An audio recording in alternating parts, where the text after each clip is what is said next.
The National Indigenous Peoples Day and Month Planning Committee acknowledges the findings of 215 children buried on the Kamloops Residential School site on the Tk'emlúps-te Secwepemc lands.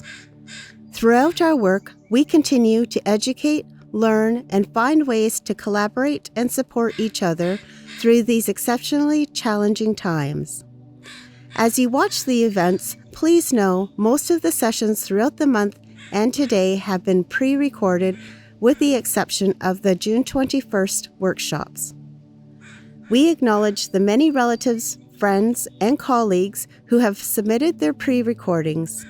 We understand the pre-recordings are no indication of dismissing the empathy or sympathy, sorrow, and grief of individuals. Please enjoy the pre-recorded video that celebrates National Indigenous Peoples Day and its meaning to many relatives, friends, and colleagues.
Welcome back. I hope you had an opportunity to partake in some or all of today's activities and celebrated with us throughout the month of June.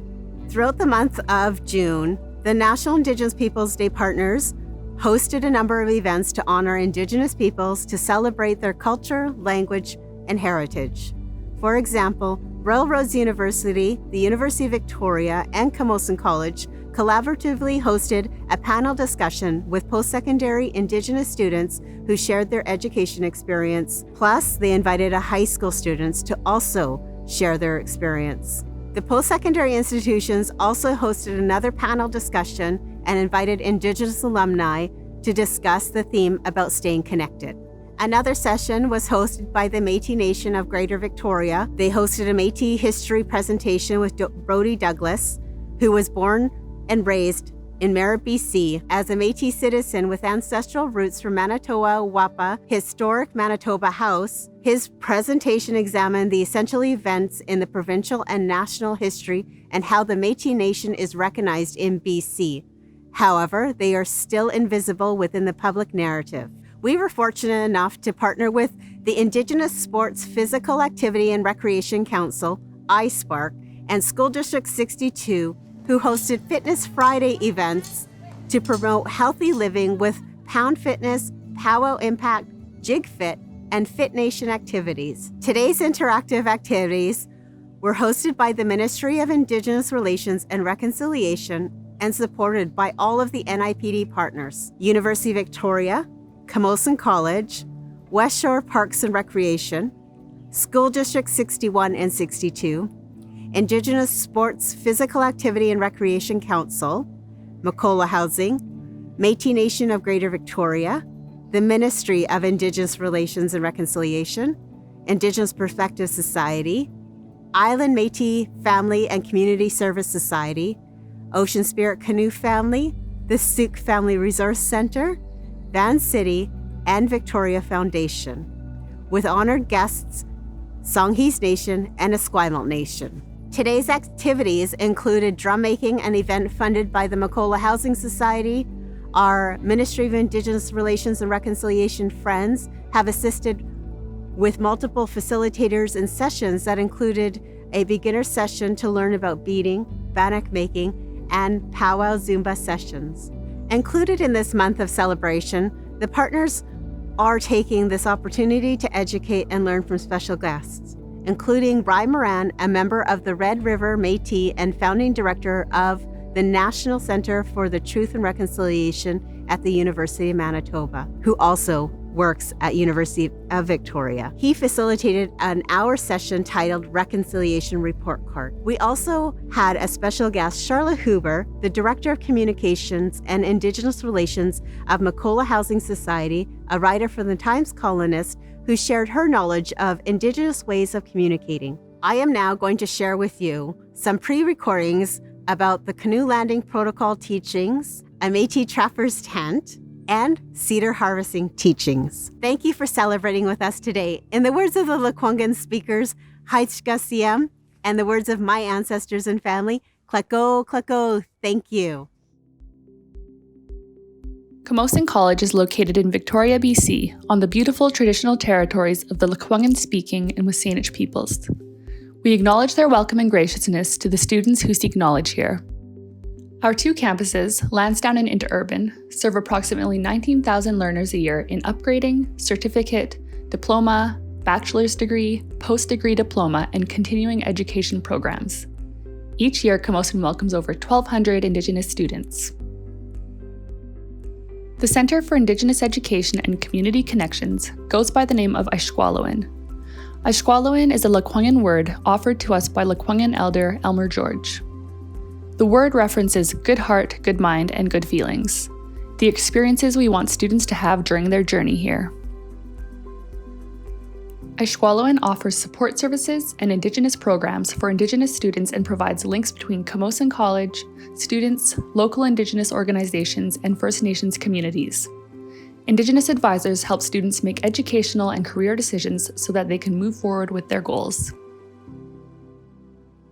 Hello, my name is Nolan Thomas. I am 17 and I am from Cowichan First Nation.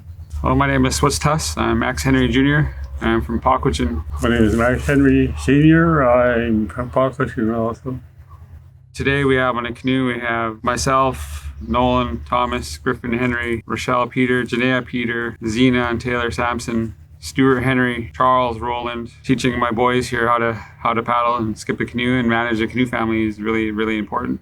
Very much so the way my father taught me. I come from a long generation of paddlers, and it's important to carry on tradition and culture of paddling and sharing culture and expanding, showing the youth a brighter path to paddling. And there's more to life than being on social media or safer path.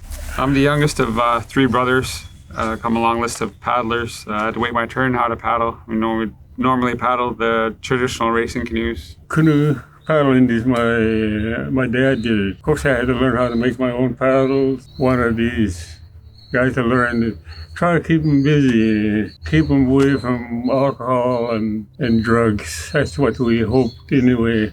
It's very important to go to school. We've been encouraging people to go to school. I actually remember my first journey. I remember Sunshine Coast. As soon as we got there, I went to sleep. But after I woke up, I got told to go meet 5 people, and that was great. Meeting all those new people that you just never met before, it was really nice because it's just a bonding moment with a new person, and it's just creating a new memory. And now we have some younger generations with us today that we're teaching and hoping to carry on what my father started. And it's been a lifetime of paddling and sharing stories and practicing. And my father was always out in the canoe too. But unfortunately, he died in 1950. I carried on after. Our goal was to try to keep him busy. Well, on a day like today, that would feel really nice because most of the time we're just cooped up in the house, right, with our gadgets or devices, and that gets addicting. So when we get out here on the water with the fresh air and our thoughts, that feels really nice because it's just like a mental escape with everybody around you. Eases your mind, and I always encourage everybody that comes on a canoe with me is when you're on the water, be on the water, breathe it in and enjoy it.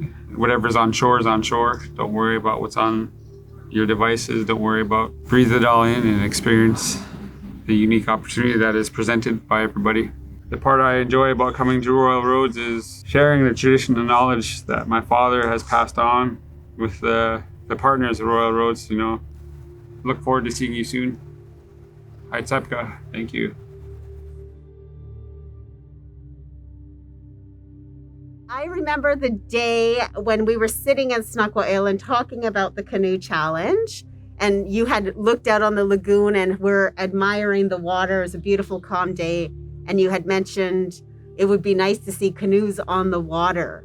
And then you mentioned tribal journeys. Can you explain a little bit about the tribal journeys? Yeah, if we had canoes out in the lagoon, what if we did a protocol welcome to all the canoes that came? And I can remember the first year we had very few canoes. And we used to jokingly talk about paddling logs out in the lagoon. And the challenge was just one of those bright ideas, and I kind of blurted it out. But it worked, and people like a challenge. And they liked the idea about the event down here. The first year we had the island president's post-secondary meeting, and that's when we had North Island College, Vancouver Island University, UVic, Camosun College, and Royal Road sitting, and you had challenged the presidents to come down and have a canoe race at the time. 4 out of the 5 post-secondary institutions came down. And so the presidents were in the canoes. We had probably maybe about 500 participants watching. And then ever since then, it kept growing and growing and growing. And the last National Indigenous Peoples Day, we had about 2,000 people on campus. We had 12 canoes. And so we started off with 1 canoe, 3 canoes, and then it just grew from 12, and it just keeps growing every year. And I'm really grateful for that. Yeah, I think what was exciting was when we included schools and inviting schools to be here. The last one we had was all the buses that came down the road and all the students out in the field and the people on the beaches. The beach was just crowded, and people like this place. It's so natural. And we had so many elders here that participated as far as welcoming the canoes. Things can happen with small ideas. Yes. One thing I really appreciate about National Indigenous Peoples Day is we also took that opportunity to educate the visitors who came down. And that started off with, how do we do the protocol? And a protocol that's been missing since the time of colonization started. So I really appreciate that aspect of that education piece is so important. And then also celebrate and have fun. And then plus taking care of each other, making sure everyone was safe, making sure everybody was well taken care of, especially the elders. So those kind of things are, I guess, part of our regular celebrations if we have a potlatch or a gathering. And we just took that a step further to include it with the ceremonies here, which went really well. Mm-hmm. Yeah. Yes, went really well.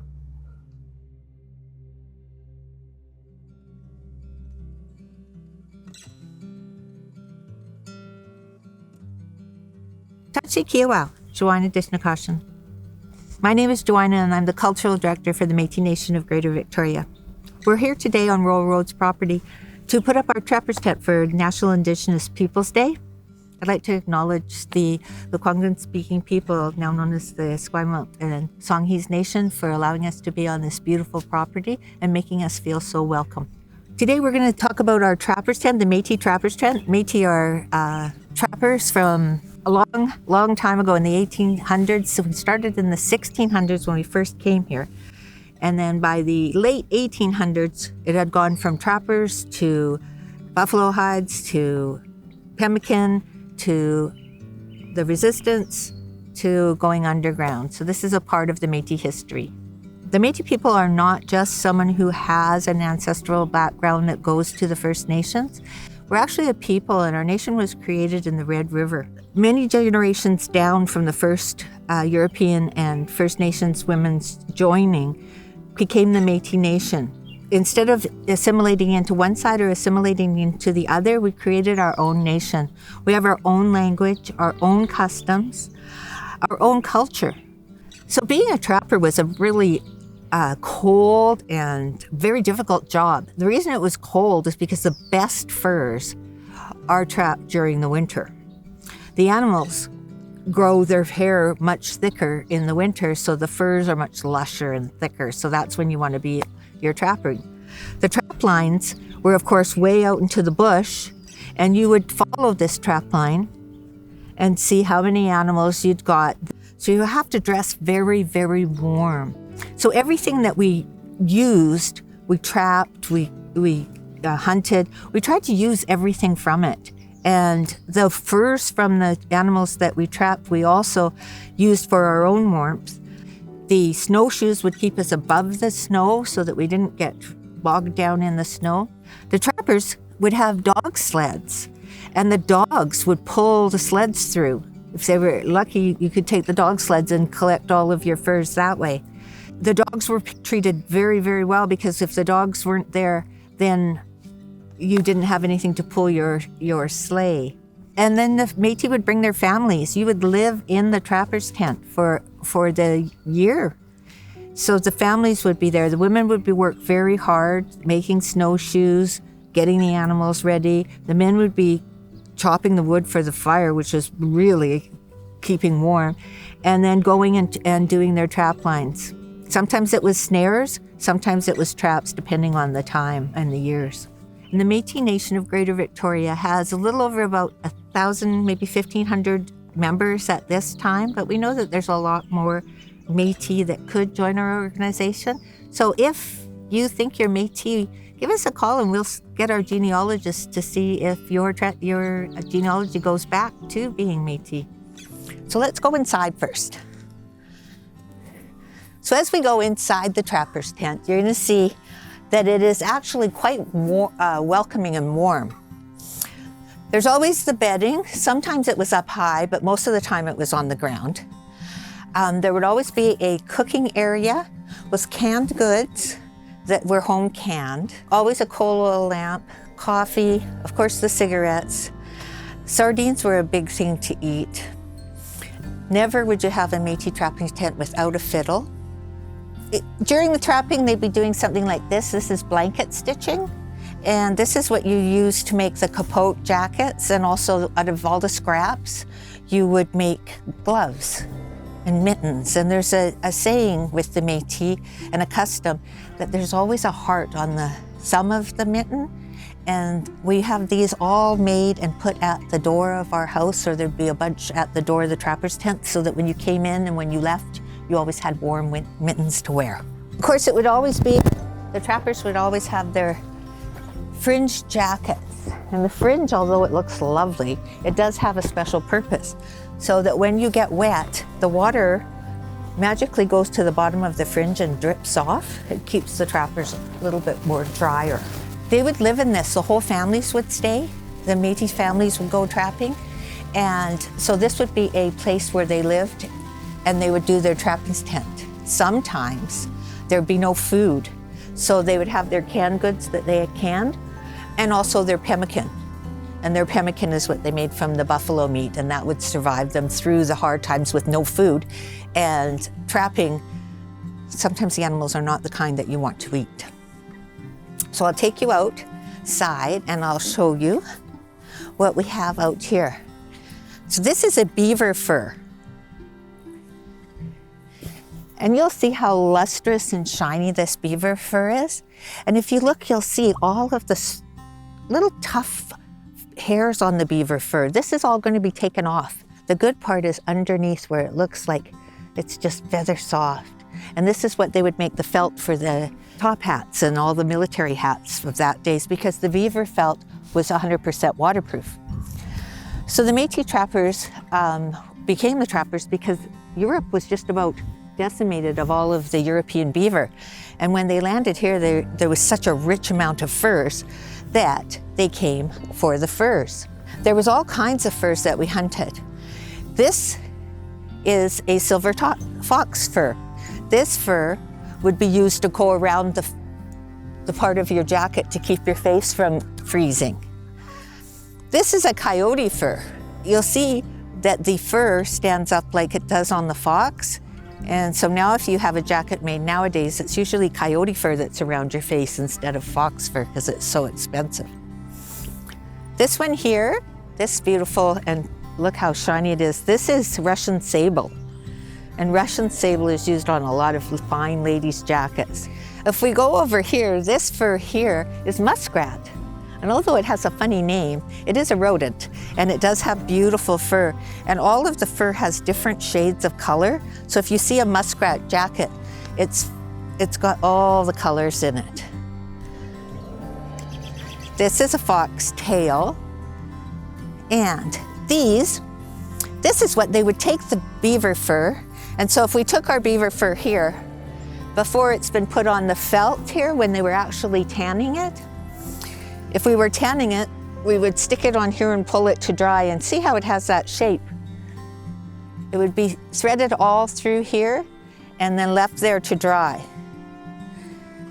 Now the beaver furs would be piled into as many beaver as you could for when they would be taking them to sell them. So they'd go to the forts, and the forts would take them and layer them on top of each other until they could get as many as they could, and they'd have a big fulcrum and they'd squish it down as tight as they could to make it into the smallest package possible. The voyageurs had to be able to carry 2 90-pound packs. We've got the snowshoes here, and this was a very, very important part of the Métis history. This was taken from our First Nations ancestors. The making of the snowshoe made it possible to do the trapping, to go on your trap lines. You couldn't do it without snowshoes. The wood is all bent, tied with sinew, and then curved. You'll see there's different styles of snowshoes for different people who have made them. So our trapper's tent, you'll see it's made out of canvas. A long time ago, it would have been made out of hide, sometimes buffalo hide, deer hide. And so everything is tied and it hangs. And because it was made out of hide, there wouldn't be any wind in here. It would be warm in here. Up here, there's a little square. Well, that would open up, and that's where the vent for the stove would be. So if you look in here, you can see where the hole would have been. And it's very used, so you can see that sometimes it got too hot. They're actually quite a nice place to be in. They're warm, they're snug, they're waterproof, and they're big enough that you don't feel like you're confined in anything. I hope you enjoyed this, coming into the Métis Trapper's Tent.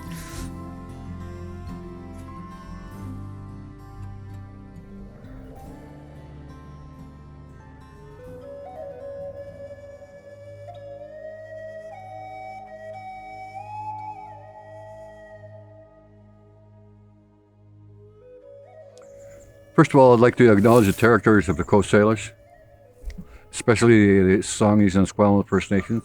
We thank them for sharing this beautiful land with us. My name is Henry Chips. I'm the elder from Chiana, Beecher Bay.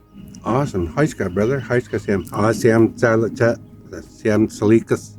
Haiskan Sap. Siam. Haiskan Sap. News Lesson Sap. Siam. Sitaluk. Mana of Kolshimat. Mana of Solachria. Just spoken my language, which is customary in our cultures. We start out in our languages. And thanking each and every one of you for being here and for allowing us to be here with you. My real name is Sitaluk. The English words, the government knows me as Raymond J. Peter. School District 62 knows me as Brother Rick. And that's not from going to the church or anything. That's just as an older brother. In our cultural way, there's so many words that we use, but when we have to translate to English, we have to specific. It's easier for me to say, you are all my younger brothers and sisters here, and everybody that in the future that's going to be watching this recording. You are our younger brothers and sisters. You are our future. And what we're going to share with you today, hopefully it gives you a better understanding of a few of the things that are very sacred and important to our peoples along the West Coast and the interior and down south into the U.S. Cedar is very important to us. We can make a lot of things from cedar. The cedar trees you see behind us, we harvest the bark. We used to harvest for our canoes. We used to be seafaring and traverse from here down to South America and trade with each other. There's a lot of things that can be made with cedar. We made totem poles with cedar, paddles. Our neutralis friends made cedar dresses and cedar capes out of them. Way back in the day in our culture, our beliefs was to be able to transform into different different animals. Not only the animals, but into the plants and trees. And with the cedar tree, it is that sacred to us, the cedar and the salmon. One of the stories of the salmon coming ashore from the waters, swimming onto the land, and then transforming to human form. But not only human form, but also transforming into all of the different trees around, helping Mother Nature flourish and grow the way she has grown. That sacredness to our people, our ancestors way back then, some of those teachings have been passed down to us, and we share that outwards. The importance of cedar to our people. It's not only the tree that we see above the ground, but it's the roots that are under the ground. The roots in our bigger trees, they are so strong that some of them they used for war clubs, some they used for nets, dip nets, making rope and other stronger things with the roots of our different trees. Cedar was the biggest one that they used. Not only our peoples here, like Brother said, all the way down the coast, down into California. You know, all of our nations that use the yellow cedar and the red cedar. We believe everything out here is alive. Everything. Everything has a life. Everything has a spirit. So anytime we harvest anything from Mother Nature, we are saying a prayer and making an offering.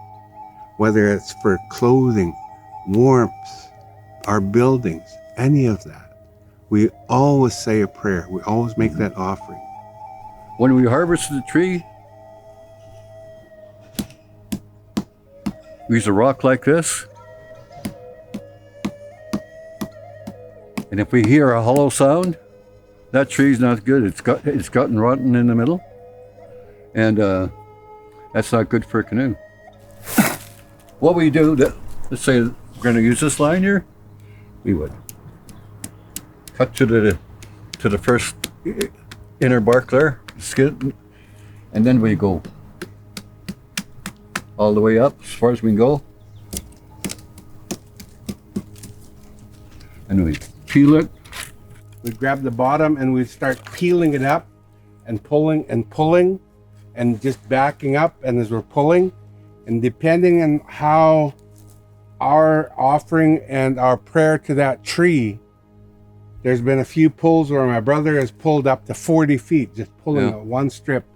And the higher it gets, sometimes we have to do that whipping motion. The outer layer of bark, we peel that off, and it's the inner layer. The inner layer, that is the part that we keep.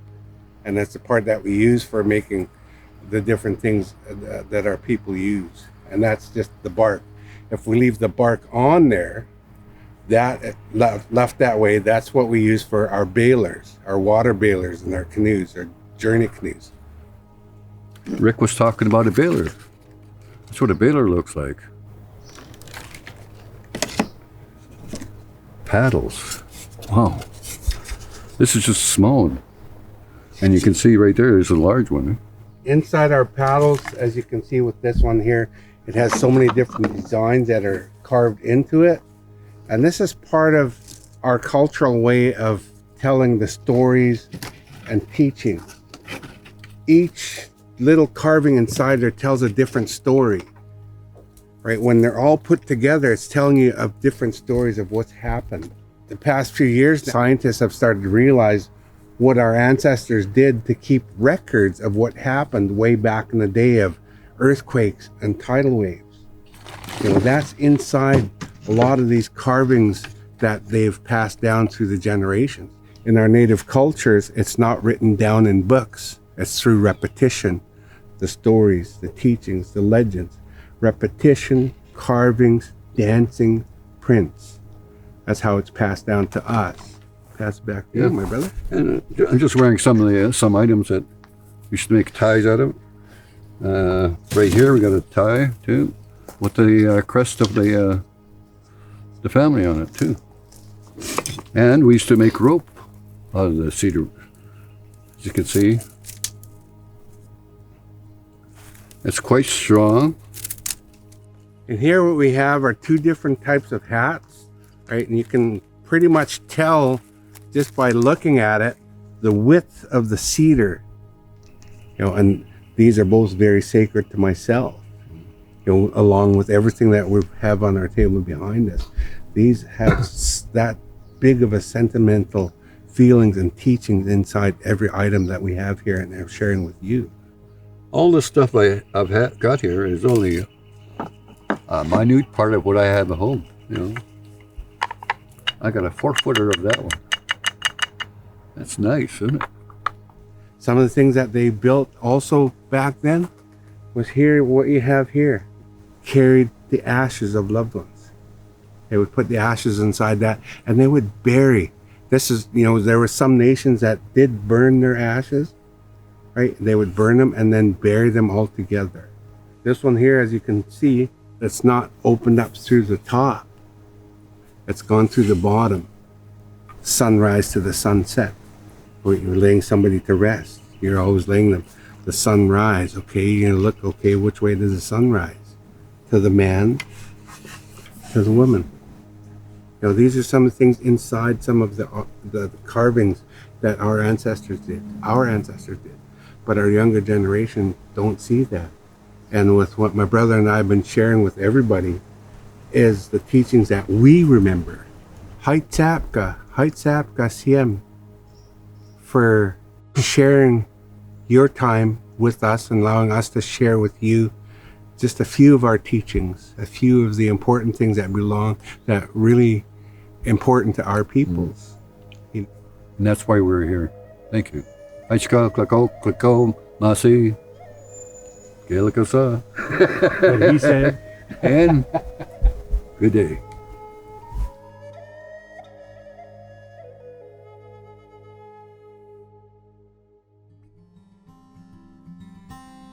Thank you for celebrating with us today. In the words of the Lekwungen speakers, Haitchka Siem, and the words of my ancestors and family, Kleko, Kleko, thank you. Happy National Indigenous Peoples Day.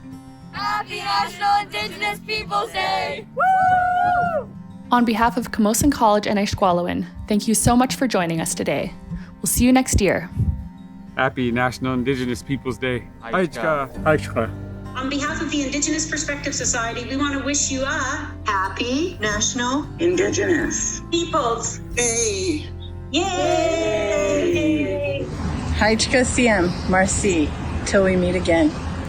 Happy National Indigenous Peoples Day. Haitchka Siem.